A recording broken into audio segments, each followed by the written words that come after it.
When I was a lad, when the internet didn't exist and I needed something to transport me to another world, I used to listen to the shipping forecast. And that music, that's called Sailing By.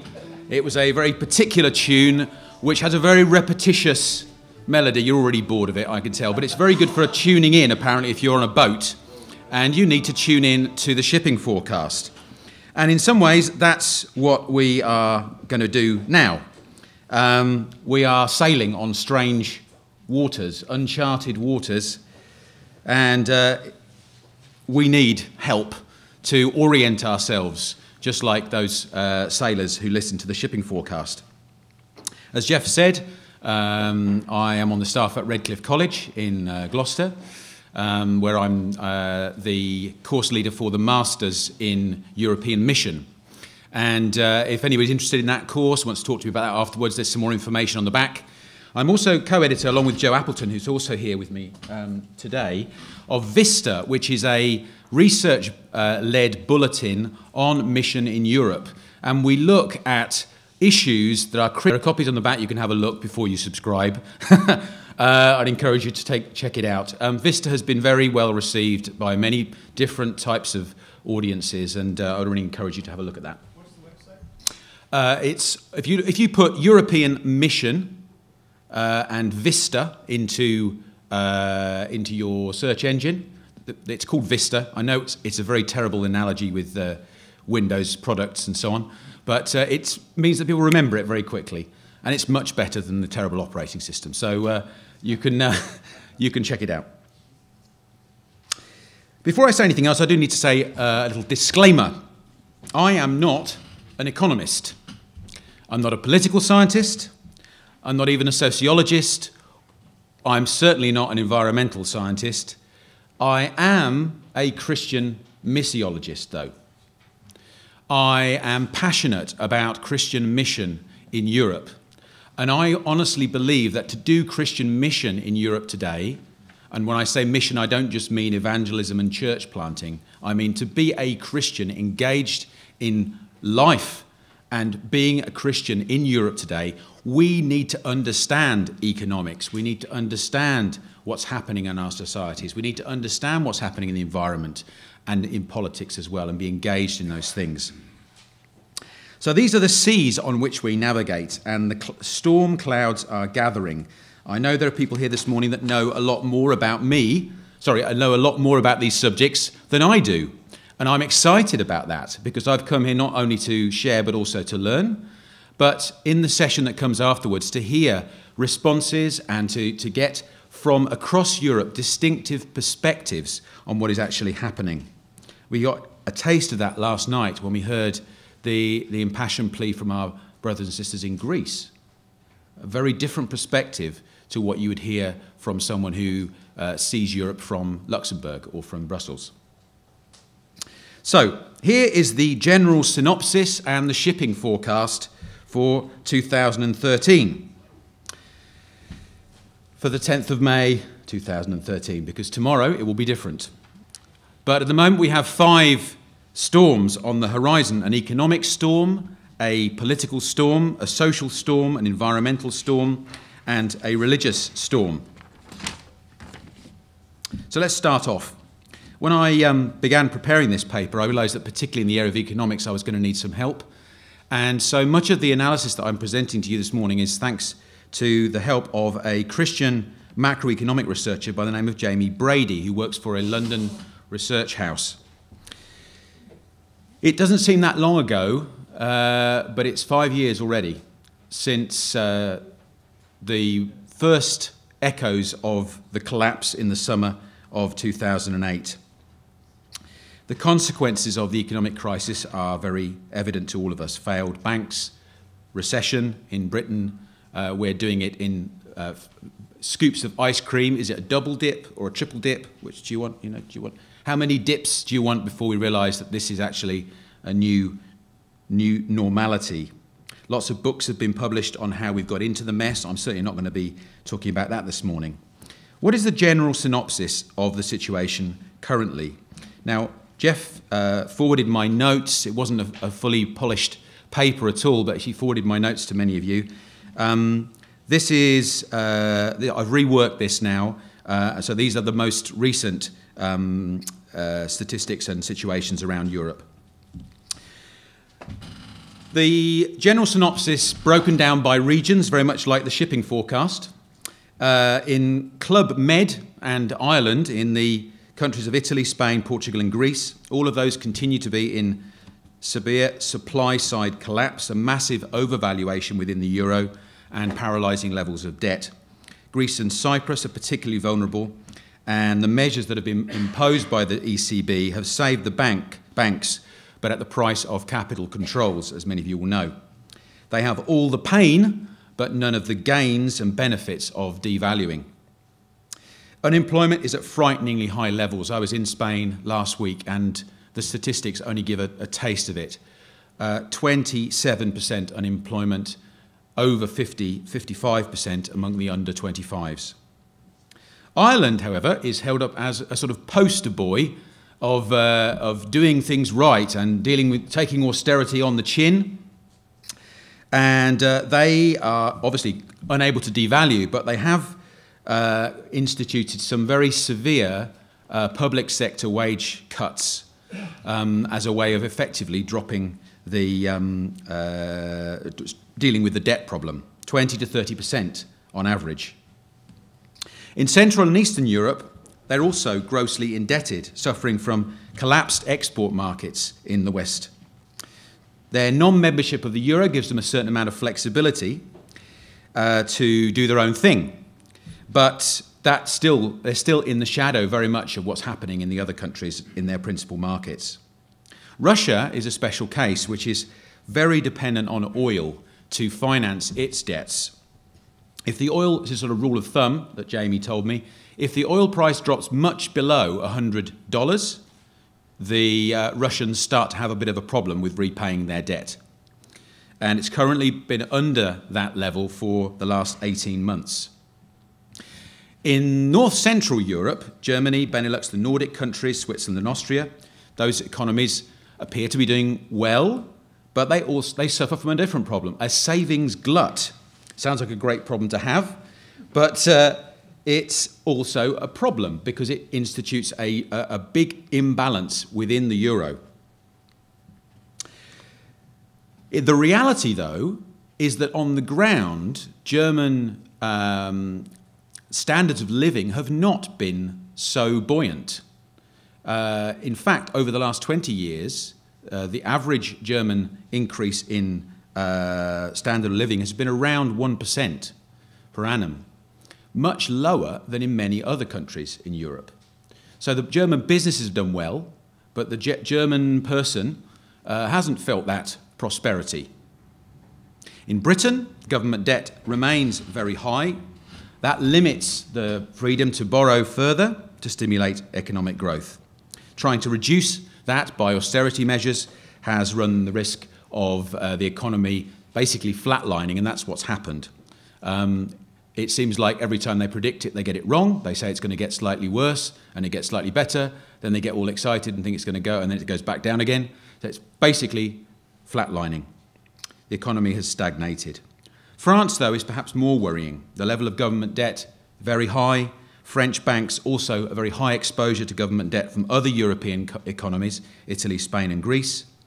And the populist measure of raising the top rate of income tax to 75% is causing an exodus of many people.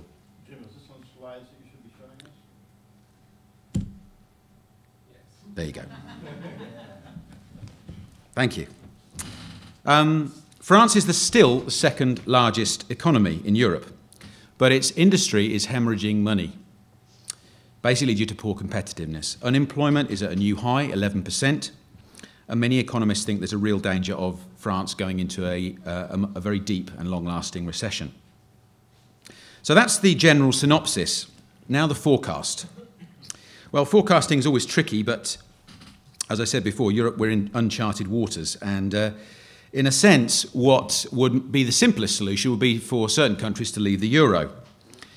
The only other alternative, long term, is for full monetary union, which would require a full political union, a federal state of Europe, which is still the dream for very many. Just last week, the President of the European Commission, José Manuel Barroso, declared that federal Europe will be a reality in a few years.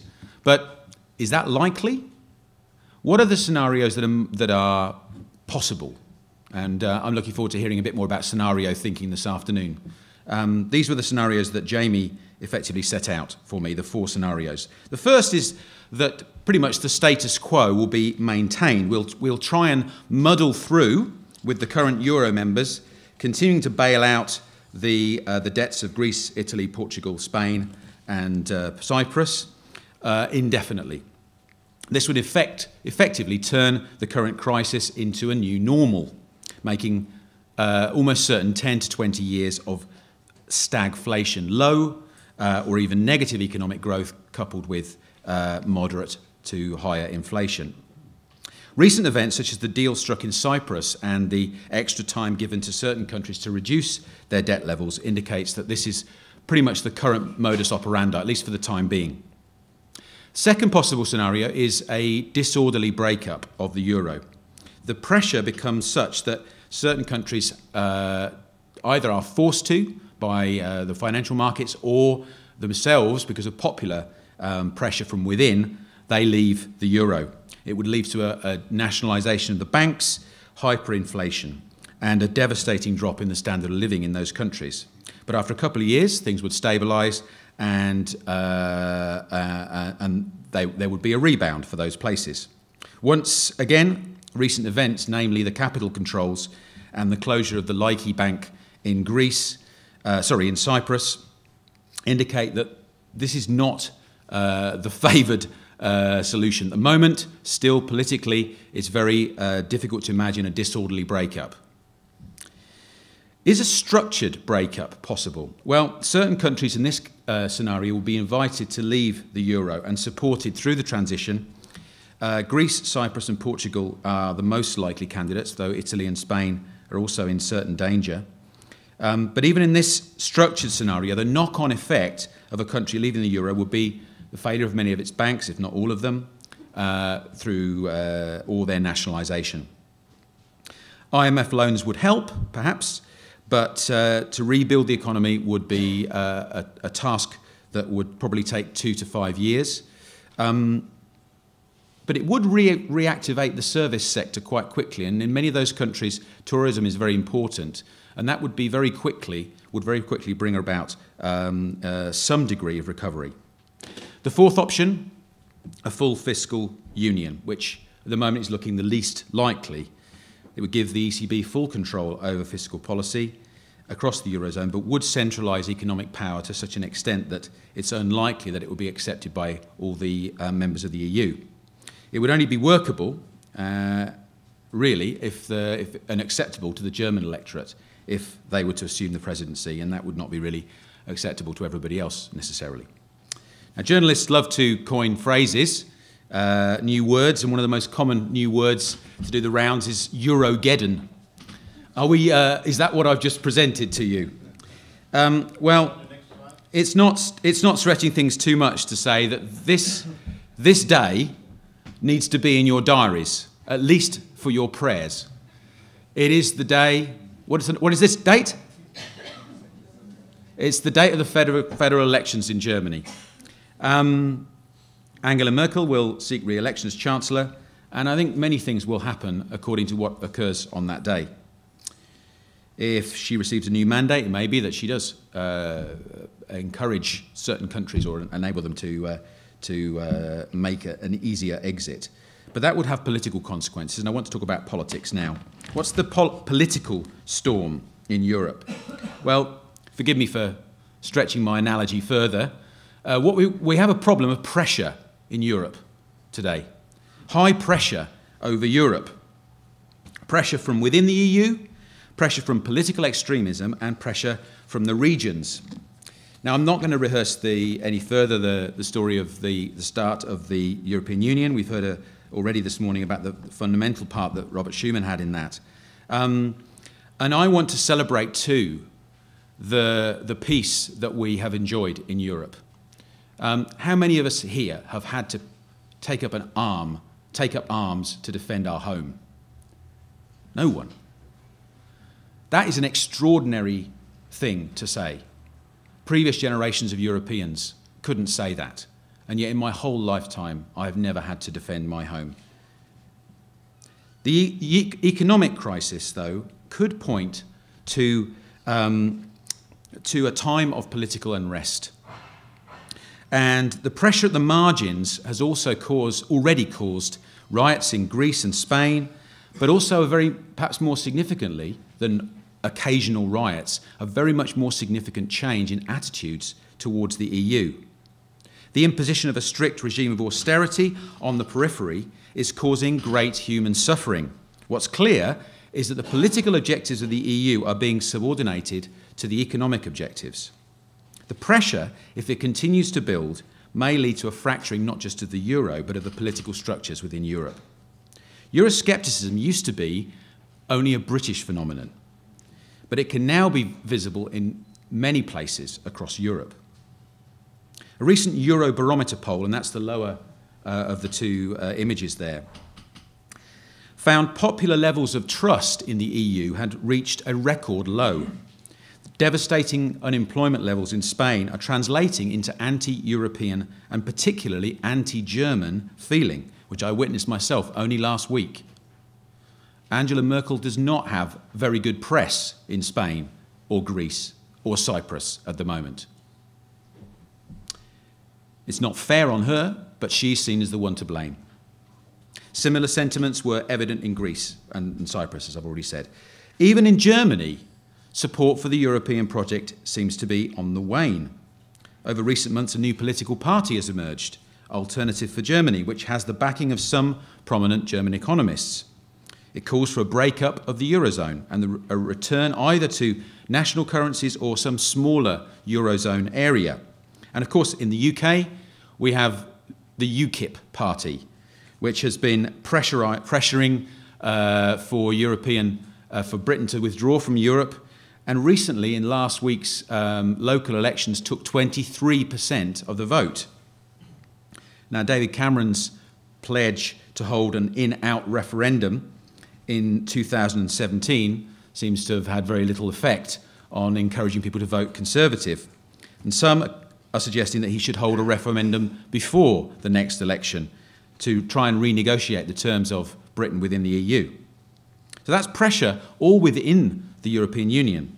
But there's also pressure from extremist parties. There's been a rise in nationalist, populist and xenophobic movements across Europe. Jobbik in Hungary, Golden Dawn in Greece, the True Finns in Finland, Front National in France, the Freedom Parties in Austria and the Netherlands. The list could go on. What's clear is that the popularity of the nationalists is on the rise as extreme right-wing politicians, such as Geert Wilders, are able to tap into popular sentiments and soaring unemployment and blame it on migrants. As one Dutch commentator has put it, it's now only a matter of time before one of these parties gets into power and tries to pull the rug out from underneath the euro.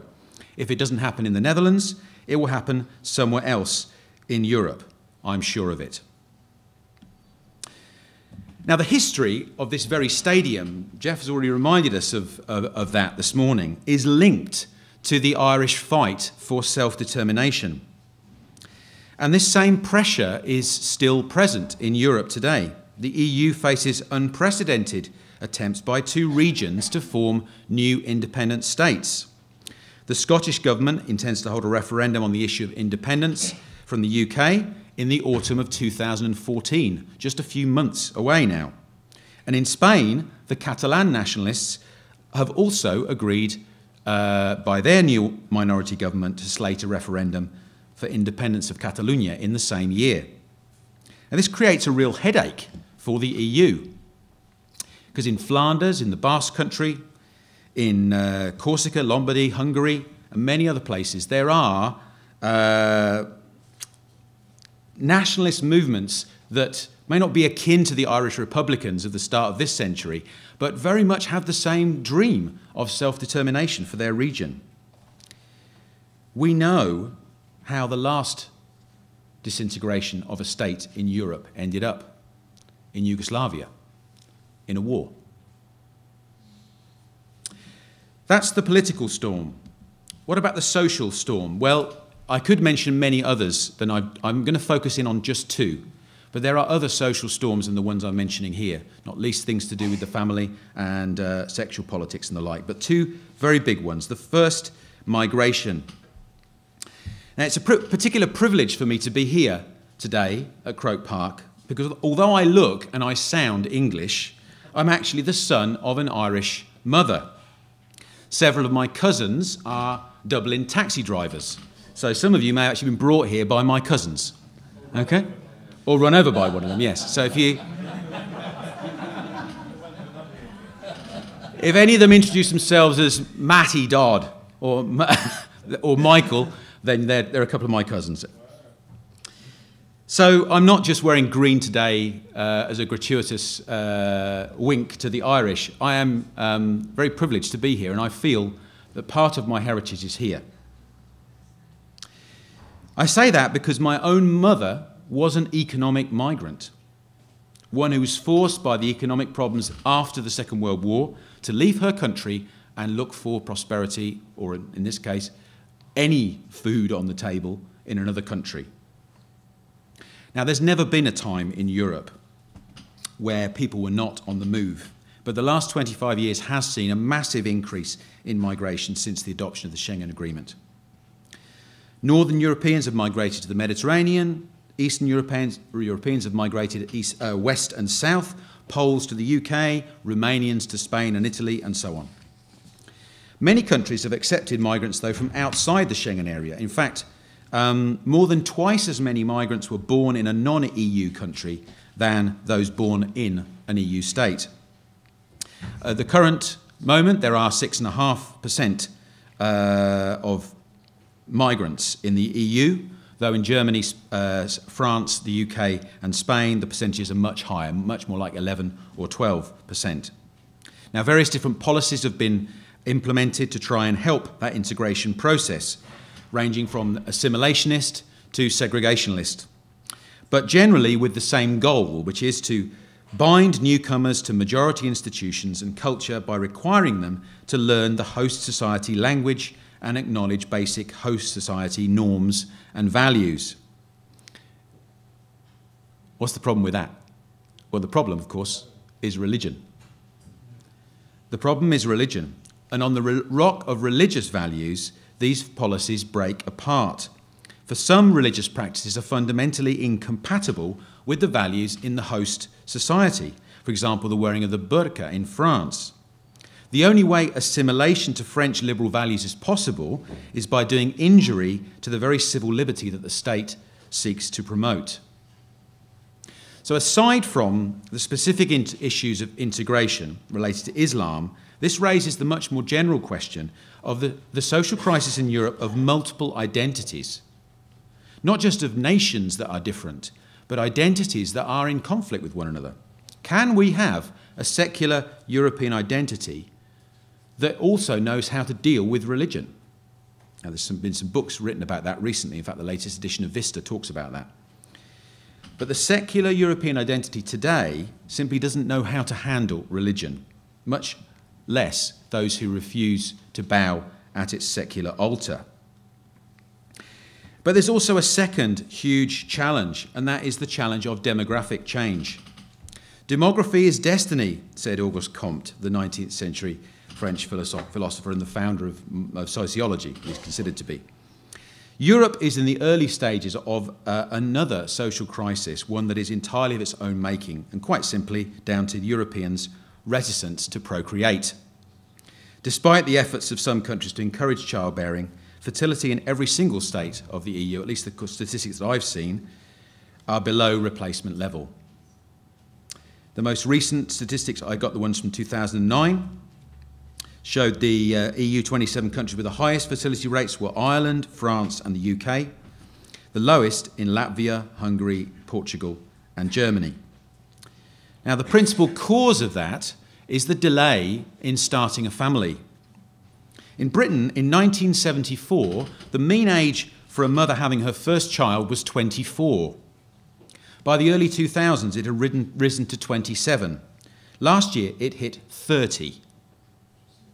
Yet if the mother is university educated, it's closer to 35. Now, anyone who knows anything about that subject will tell you, a woman of 35 years old does not have the same fertility as a woman of 25. And it's the simple delaying of marriage and the delaying of the start of the family, rather, has caused this to take place. The OECD figures show that pattern is not just a British phenomenon, it's something that's repeated across Europe. So the impact of these demographic changes on the future of Europe is really quite sobering. In broad terms, the current generation of adults is being replaced by one that is less than 2/3 its size. A recent Eurostat report made some predictions on the state of European populations in 2060. In 1960, 11% of Germany's population was over 65.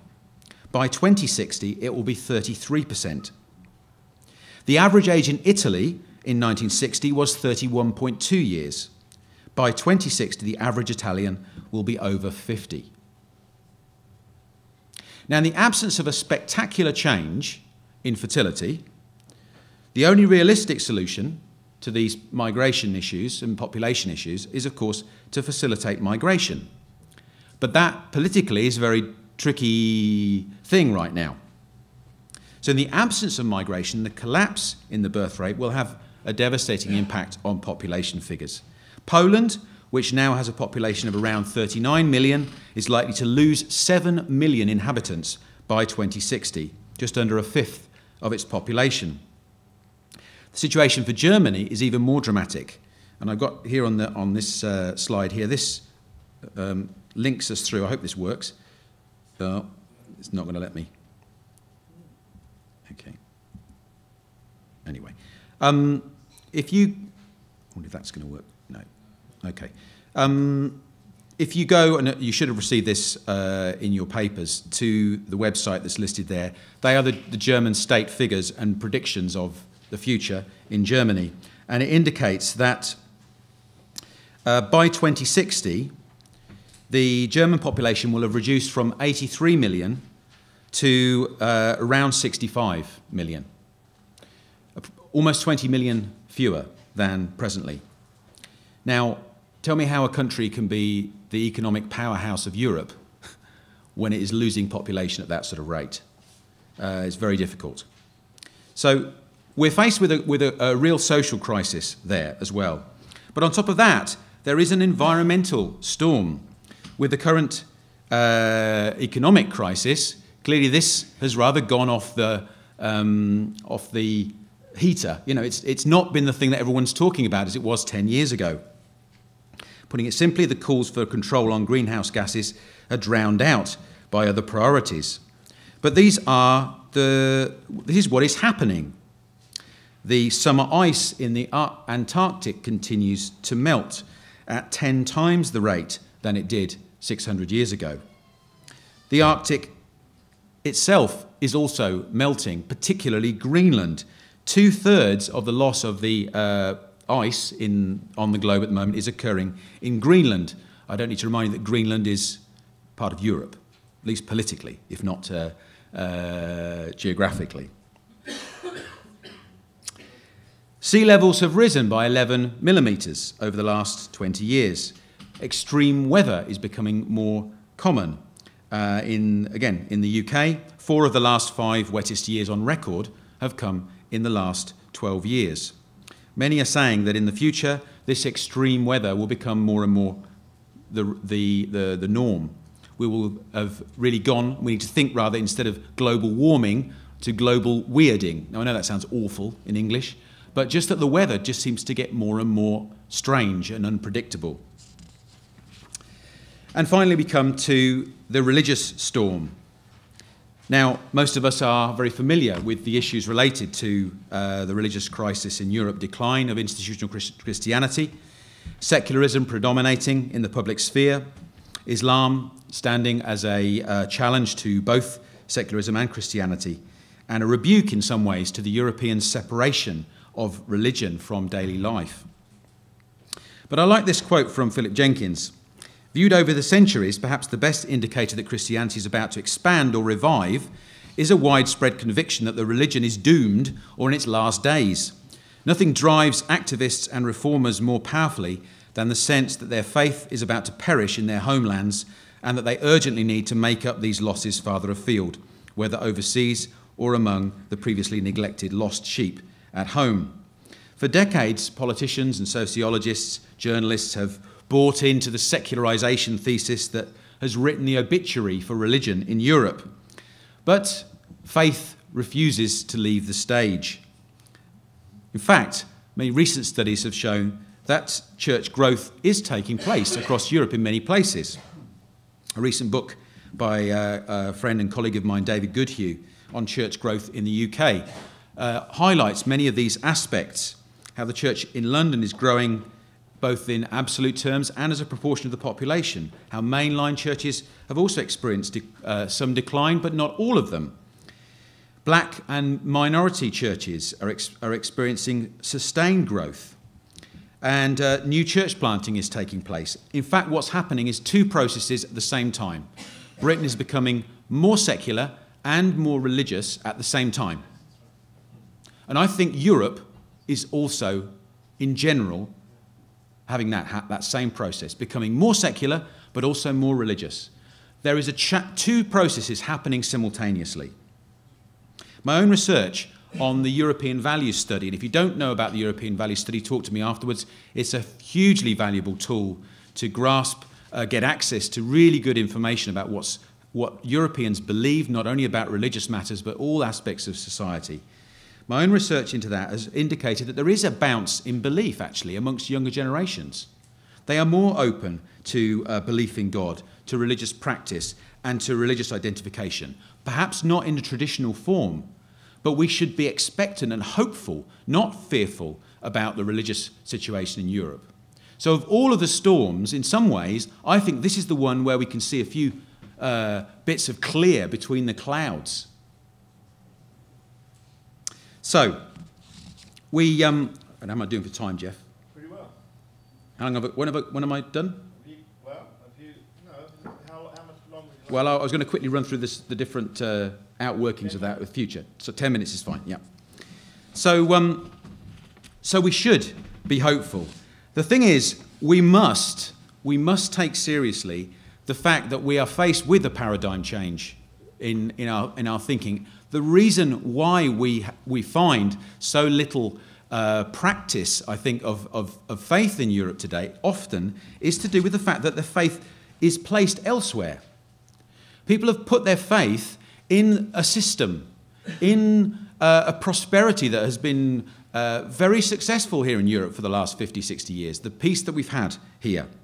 If you listen to the politicians, the press, an economist, the message you get over and over again is that if we can only return to economic growth, we can get back on the road to peace, prosperity and progress. That's the dominant ideology in our Europe today. An ideology of economic growth as our guarantee of existential security in the present and eschatological hope for the future. Well, I think not.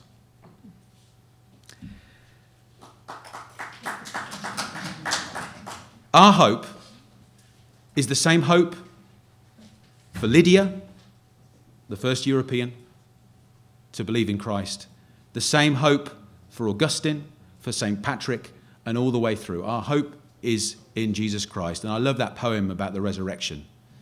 It just centers us in on the central truth and the story which has excited Europeans through the ages to proclaim the gospel of Christ. I received this on just before Christmas, this wonderful prediction of the end of the world associated with the Mayan calendar. I don't know if any of the others seen this. I love how there's nothing on the Saturday, you know, no weather at all on the Saturday there. I don't fear the future. I am full of faith. And I think now is a time when we as Christians need to be more engaged than ever in our society, in our politics. We need to be more bold than ever. I'm going to give a book plug, even if he doesn't do so, for Thomas's book. If you want to think about economics and the future, this is a fantastic book. Very few books that I've read more recently have helped me so much to understand what's happening. So, the future. Well, these are predictions from a variety of authors who are looking at the situation today. I'm going to go through them very quickly and then move over to some of my own, which are simply a suggestion of the way that Christian mission in Europe might develop looking forward. And I'm really interested to hear your own perspectives on that. But these are due to different authors. So these ones in your sheets, you have this in your pack, I believe. With respect to the economic future, we may be looking at a long period of economic stagnation in Europe. Potentially a reduced Eurozone, which is just those stable northern central European states. That the second tier of European countries, east and south, will provide migrant workers for that more prosperous North European entity. With respect to politics, the EU expansion will continue. We know in July we will be 28, but there's potential for losses. Schengen may not always cover all of the countries. We may end up with some sort of 2 or 3 tier Europe. Countries in the east may start to look to Russia once again as their hope of prosperity within the EU recedes into the distance. The UK, or what's left of it, will either leave the EU or renegotiate its status, more likely the second. Independence of new states, Scotland, Catalonia and others, will slow down even further EU decision-making. It's already difficult enough to get the EU to make decisions about things. Imagine if we had 35 or 40 mini-states in there. That process, that would be the best scenario, but it may turn more likely to civil unrest and even possibly civil wars. With respect to the future of society, these demographic changes, now of course that can change. There can be a sudden desire to be much more likely to produce children. But one thing is certain, a child that was not born last year will not be alive in 50 years. Okay? Economic stuff goes up and down, but that's a hard reality. Okay? Demographic change occurs slowly, but inexorably. We may be faced with intergenerational conflicts. A younger generation railing against the wealth that is held by the old. They've got very, very few job prospects. They've had to pay for their own education, much of that with money that they've had to borrow. They can't own their own home. They can't start a family because they haven't got. They don't think they have enough money to do that. That tension, I think, will rise in the years to come. There will be increasingly age-related migration. The rich, elderly migrating even more to the southern Europe for economic reasons, and that will further reduce the population levels in those countries. And internal migration and inward migration will continue to occur. The question is, how much? With respect to the environmental future, and these are predictions based on a book by Jürgen Randers, that, as I've already said, global warming will be much more frequent in the future. We'll see more rain in the rainy areas, more drought in the drought-prone areas, more extreme weather in general.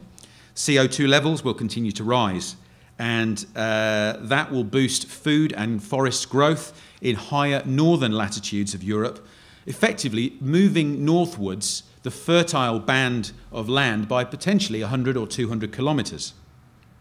So certain places which today are prime agricultural land may no longer be so if this process moves forward in the next 50 to 100 years in the same way as it has been. What about the religious future? Well, demographic factors will cause a resurgence of religiosity in Europe. Fertility amongst Christians and Muslims will cause there to be more religious people because, generally speaking, secular people have fewer children. Identity dynamics will make religion a symbol of resistance against the wealthy secular elite. And there will be a continued migration from the global south, which will further bolster religious stocks. Another book that I am a real believer in is a book by Norris and Inglehart called Sacred and Secular. And they've looked at religion around the world and understood it as a function, many cases, of existential insecurity. In other words, where you have security, prosperity, you find less openness to faith. Where life is more challenging, where there is the prospect of war and famine, where there is the prospect of unemployment, you will find more openness to religion. The environmental, economic, political and social crises in Europe will contribute to a resurgence in religiosity, as liberal secularism proves incapable of providing the security that it once promised. So what does that mean for mission today? Well, these are my own sort of reflections on that we may well find that this poses real challenges for resource-dependent churches and mission agencies. If our structures are built on resources and income that is dependent on that economic engine keeping going at the current rate, we're in trouble. So we need to look at that. Chronic unemployment means business's mission will become one of the primary avenues for bringing Christian hope to tomorrow's Europeans. The starting of businesses, the creative engine of the church becoming entrepreneurial in many ways. That we're not only interested in planting churches, but establishing communities and businesses that are interlinked together. Communal living, new Christian communities, new monastic movements will emerge. They already are. That will only continue and become much more common. Social justice, simplicity and sustainability will become the key values of Christian mission. Sustainability is going to be a massive issue looking into the future. We already heard last night about the situation that we're basically eating the food of our children and our grandchildren currently. What about the political situation? Well, new political structures will emerge, and that may well pose challenges for those organisations that are engaged in international mission. There's a possibility of conflicts, and that ministry to European refugees will become once again a necessity. Many of our countries haven't known that in living memory. We've thought of refugees from other places, but we're now talking about Europeans within our own country, perhaps. Need for Christians to engage in politics and the law, to influence in this process. We really do need a new generation of Bonhoeffers, a new generation of thinkers, of people that are prepared to engage with the realities on the ground. And what about the social tomorrow? Well, mission to migrants, and by migrants will accelerate. Migrant churches will become increasingly contextualised. They won't be so separated off. Their children, who will feel more at home in the host culture, will start to engage in outreach and really start to make a difference. That's happening in many places around the world, and it will happen increasingly in Europe. But also the native churches will become increasingly internationalised. The two processes happening at the same time. Demographic changes will make care for the elderly, in fact anything to do with old people, will become a really, really important challenge for the church. Intergenerational tensions and continued family breakdown will make the church one of the very few intergenerational communities. And sometimes the obsession on gathering groups together, having a young people's ministry, focused just on young people, is going to cause problems if we don't maintain that intergenerational breadth across the church. It's critical that we do that. It's a powerful demonstration of the truth of the gospel. Environmental issues. Well, environmental initiatives will move from the margin to the mainstream. Mission itself will be increasingly understood as campaigning and engaging in those central areas to do with the environment. Mission also will have its own challenges, and quite simply, what we've done to come here, flying on a cheap airline, okay, may well be something that in the future we can't afford to do. We may have to do this type of gathering virtually because it will simply be impossible to do it any other way. And with respect to the religious tomorrow, secularism, Islam and Christianity will compete in offering hope to a re-sacralized Europe. The dual processes of secularization and re-sacralization will continue. Those two things together. Churches will continue to disappear, but many more new churches will be planted. New types of Christian community will emerge to engage with that reality. So to finish, I am not at all fearful for Europe. I think we need to hold on to the hope of Christ and to remember this. Then Jesus got into the boat and his disciples followed him. Suddenly a furious storm came up on the lake, so that the waves swept over the boat. But Jesus was sleeping. The disciples went and woke him, saying, "Lord, save us, we're going to drown." He replied, "You of little faith, why are you so afraid?" Then he got up and rebuked the winds and the waves, and it was completely calm. The men were amazed and asked, "What kind of man is this? Even the winds and the waves obey him." This is our story. This is our hope.